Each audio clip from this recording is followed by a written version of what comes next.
चलिए दोस्तों, तो हमने लास्ट वीडियो में बात की थी फीचर्स ऑफ मैक्रो इकोनॉमिक्स के बारे में। आप सभी को तो पता है, आप इस वीडियो को देख रहे हैं इकोनेशन इस चैनल पर। ओके, तो इस चैनल को ज़रूर सब्सक्राइब कीजिए अगले वीडियोस के लिए, उसके बेल आइकन को ज़रूर प्रेस कीजिएगा। आपको जो भी अपडेट्स रहेंगे आपको मिलते रहेंगे। And yes, it's all about study. So इस वीडियो में हम स्टडी करने जा रहे हैं about distinguish between micro and macro economics. Okay, बहुत ही इजी टॉपिक है, हमने ऑलरेडी स्टडी कर लिया है इसके बारे में बहुत सारा। तो माइक्रो और मैक्रो को हम इजीली क्या कर सकते हैं, डिस्टिंग्विश कर सकते हैं। ओके, ये अकाउंट्स की बेसिक मेथड है, तो मैं भी वही अप्लाई कर रहा हूँ, आपको तो पता चल ही गया होगा। ओके, हम लाइंस क्रिएट नहीं करते, हम कॉमर्स हैं। ओके, तो जितने जल्दी हो सके काम होना चाहिए। ओके, तो आप ये वीडियो देख रहे हैं इकोनेशन पर, चैनल को लाइक और सब्सक्राइब ज़रूर कीजिए।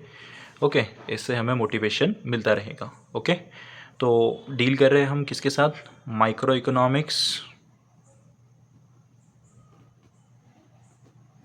एंड मैक्रो इकोनॉमिक्स के साथ। ओके,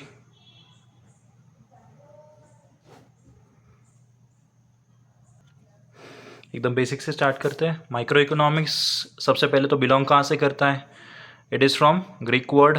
कौन से ग्रीक वर्ड से आया है, Greek word micros, MIKROS, micros. Micros which means small। Okay, second, अब यहीं पे बात करते हैं मैक्रो के बारे में। मैक्रो ये वर्ड आया है ग्रीक वर्ड मैक्रोस से। कहाँ से आया है, ग्रीक वर्ड MAKROS, मैक्रोस से। मैक्रोस का मीनिंग होता है लार्ज।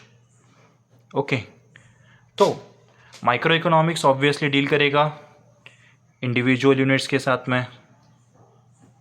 इंडिविजुअल यूनिट्स स्टडी किस चीज़ का होगा, study of individual units, individual house holds,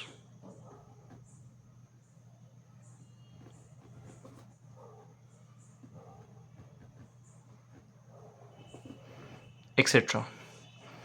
और यहाँ पर मैक्रो इकोनॉमिक्स डील करेगा किसके साथ में, it is a study of, it is the study of aggregate units, right, like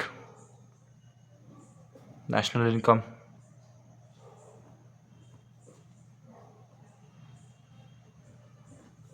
business cycle,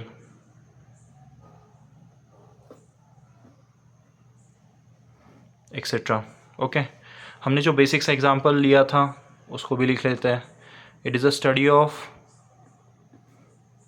it is a study of single tree, not the whole forest।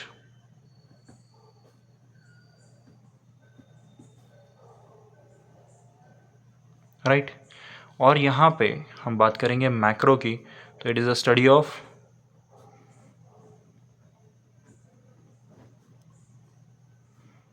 Whole forest, it is study of whole forest, not a single tree. Okay, then हम बात कर रहे हैं, it is micro economics deals with, और micro economic uses, micro economics uses slicing method, whereas macroeconomics uses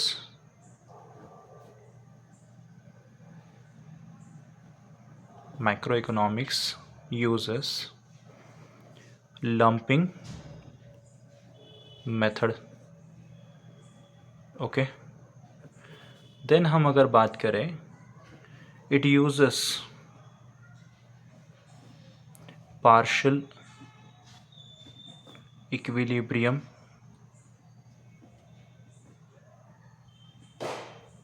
analysis.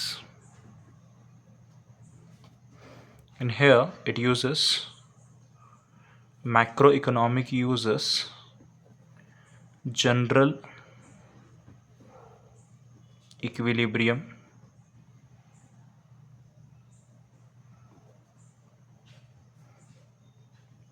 analysis.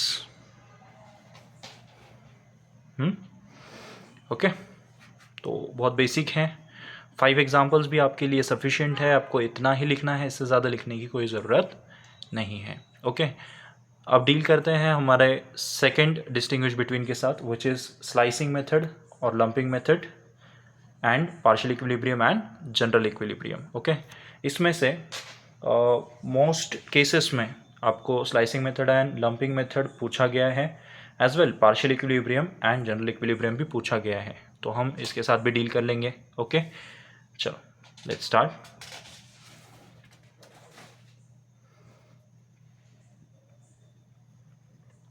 अब हम बात करने जा रहे हैं partial equilibrium. They have asked this question in October 21, March 17 and March 14 also. Okay, so recently तो नहीं आया है, but still partial equilibrium,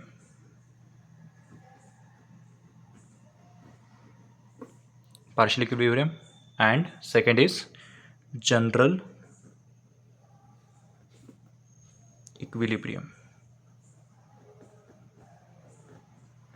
okay, अब पार्शियल इक्विलिब्रियम डील किसके साथ कर रहा है? पार्शियल इक्विलिब्रियम कौन यूज़ करता है? It means equilibrium derive by considering the effect of only 2 variables at a time, all other variables are considered to be constant. तो मैं यहाँ पे बात करूँगा पार्शियल इक्विलिब्रियम की। पार्शियल इक्विलिब्रियम डील कर रहा है with only 2 variables. It deals with only 2 variables and other variables remains constant. Other variables remains constant. Okay, whereas general equilibrium, which is derived by considering the effect of many variables at a time, general equilibrium is derived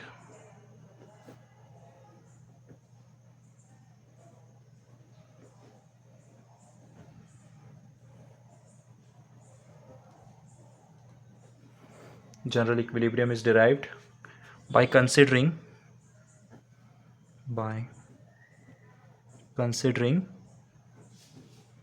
what? By considering the effect of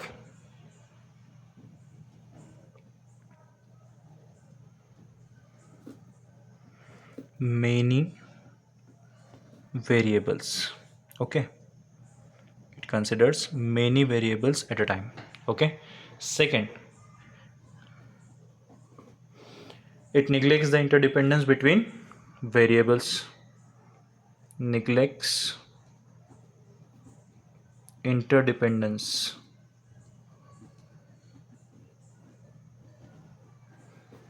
between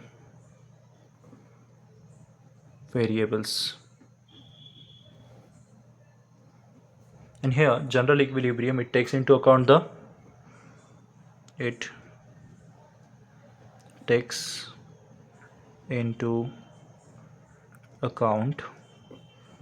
the interdependence between variables.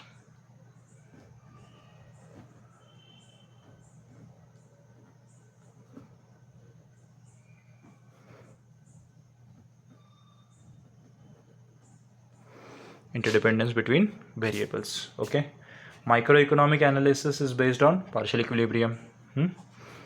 Partial equilibrium is used by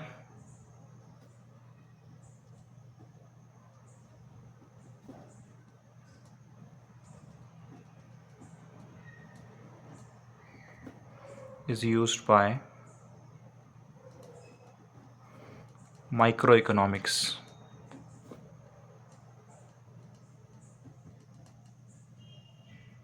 Whereas general equilibrium analysis is used by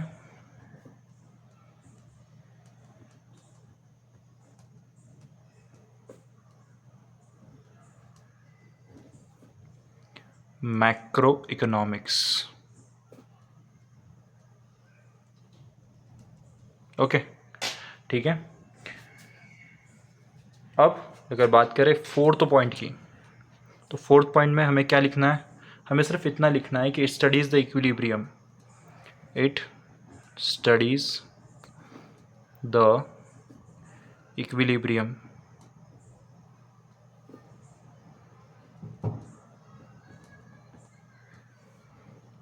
of what? Of a consumer. So is an individual consumer, okay, or a firm or an industry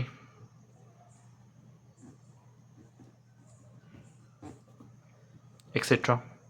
वैसे ही यहाँ पे हम क्या लिख सकते हैं? यहाँ पे हम लिख सकते हैं कि it studies the equilibrium position of economy as whole. तो it studies the equilibrium position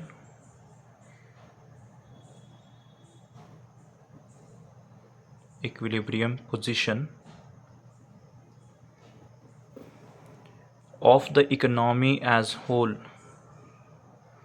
of the economy as whole।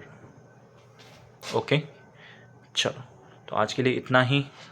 इकोनेशन को सब्सक्राइब करना ना भूलें और बेल आइकन का बटन भी प्रेस कर ही दीजिएगा। ओके, सो आप ये वीडियो देख रहे हैं इकोनेशन पर। For today we will stop here. Thank you, bye.